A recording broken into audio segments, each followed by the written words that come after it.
In a major operation against forest crimes, Odisha's Forest Department and Vigilance teams have busted a high-tech illegal sawmill in Mayurbhanj district.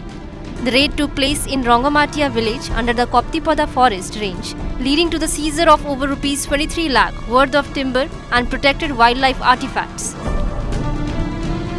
What stunned officials was the mobile nature of the sawmill, mounted on portable platforms with advanced cutters and a diesel-powered generator.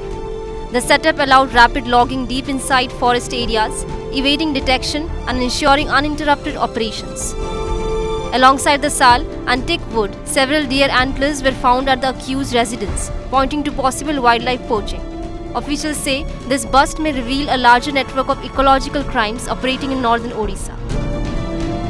3 individuals have been arrested, including sawmill owner Gyanaranjan Das and 2 associates from Baleswar. They may face multiple charges under the Wildlife Protection Act and Forest Act. More arrests may follow as the investigation unfolds.